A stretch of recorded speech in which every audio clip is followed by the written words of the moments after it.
प्यारे बच्चे, हमें बहुत दिनों से ऐसा लग रहा था कि हम 10वीं वर्ग के संस्कृत प्यूसम के किताब को पढ़ाएं, जिससे कि बच्चों को दिक्कत का सामना ना करना पड़े।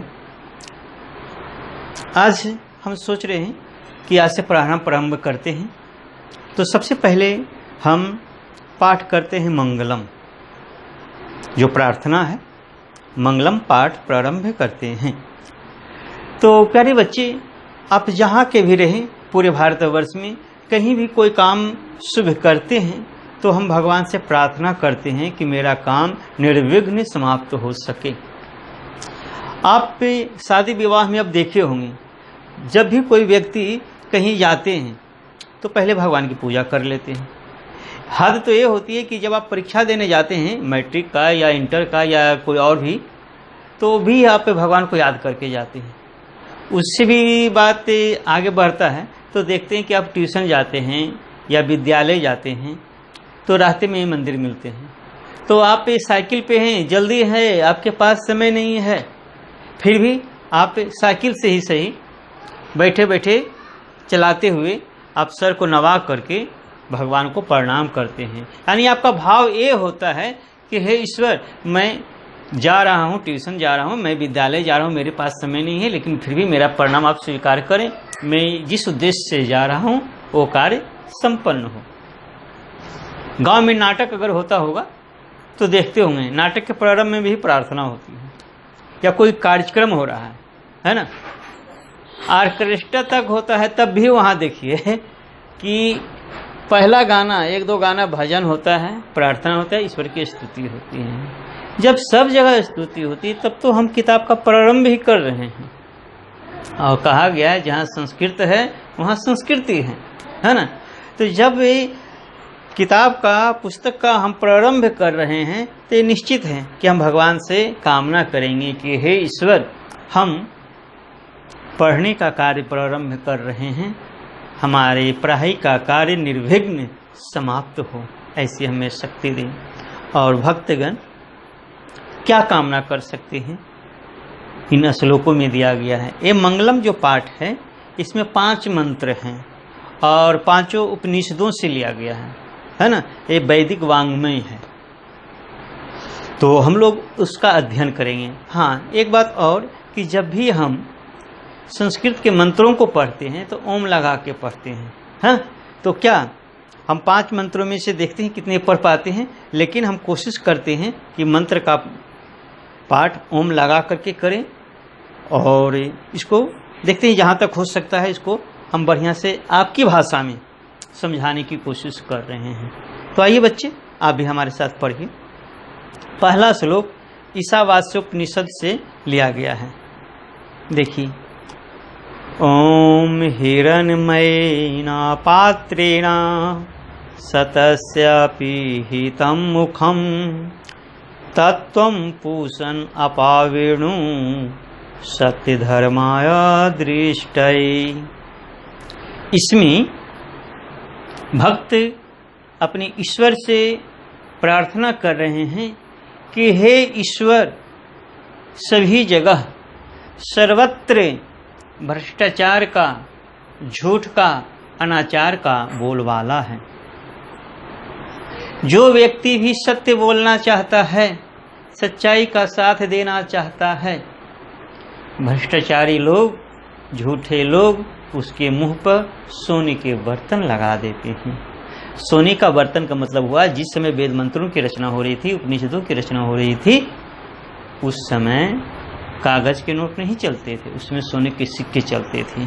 तो उस समय भी लोग अगर सत्य का साथ देते थे तो जो झूठे लोग हैं उनको उस सोने का सिक्का देकर झूठ बोलने के लिए प्रेरित करते थे या मजबूर करते थे। ये भक्त कह रहे हैं कि हे ईश्वर, चारों तरफ असत्य का, झूठ का बोलबाला है, मैं सत्य का साथ देना चाहता हूँ, किंतु झूठे लोग, भ्रष्टाचारी लोग मेरे मुंह पर सोने के बर्तन रख देते हैं ताकि मैं सत्य का साथ ना दे सकूं। किंतु हे ईश्वर, मैं सत्य का साथ दे सकूं, सदा सत्य बोल सकूं, सही बात कर सकूं,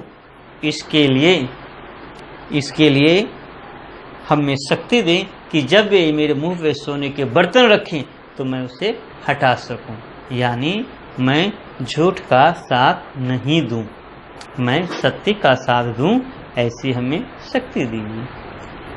इसी से मिलता जुलता है कि हिंदी का बहुत ही पॉपुलर गाना या भजन कहिए, सुने हैं, इतनी शक्ति हमें देना दाता, मन का विश्वास ही कमजोर होना, है ना। हाँ, यही ईशावास्योपनिषद में पहला मंत्र कहा गया है। अच्छा, हाँ, एक चीज और स्पष्ट कर देते हैं। ये जो कोई भी पाठ होता है एक भाव अर्थ में होता है, एक होता है शाब्दिक अर्थ में। तो शाब्दिक अर्थ करने से उसका मूल भाव थोड़ा नीरस जैसा हो जाता है, और हमारी कोशिश ये है कि हम सरल भाषा में मंत्र का मूल भाव, या जो आगे पाठ पढ़ाऊंगा उसका मूल भाव हम आपके सामने प्रस्तुत करें, आपको समझ में आ जाए कि इस श्लोक का मूल भाव क्या है। उसके बाद जब आप व्याकरण पढ़ेंगे या व्याकरण बताएंगे तो हम बिल्कुल एक्सप्लेन करेंगे विस्तृत रूप से, या जितना आपका डिमांड होगा उतना विस्तार से हम व्याकरण पे बात करेंगे और बिल्कुल समझ में आएगी, आप विश्वास रखें। ठीक है, तो एक और मंत्र देखते हैं जो कठोपनिषद से लिया गया है ना। जो अगला मंत्र बात कर रहे हैं वो देखिए, ओम अनुरनियानि महतो मह्यान् आत्मास्य जंतो निहतो गुहायाम् तम कर्तुः पश्यति वीतिशुको धातु प्रसादान महिमानात्मनः। इसमें बताया गया है कि आत्मा जो है अनु सुई की नोक से भी छोटा है, और आत्मा है जो विशाल से भी विशाल होता है। यह आत्मा हर व्यक्ति के, जंतु का अर्थ यहाँ व्यक्ति है, आत्मा हर व्यक्ति, हर जीव के हृदय, गुहा का अर्थ होता है हृदय, हर व्यक्ति के हृदय में स्थित है।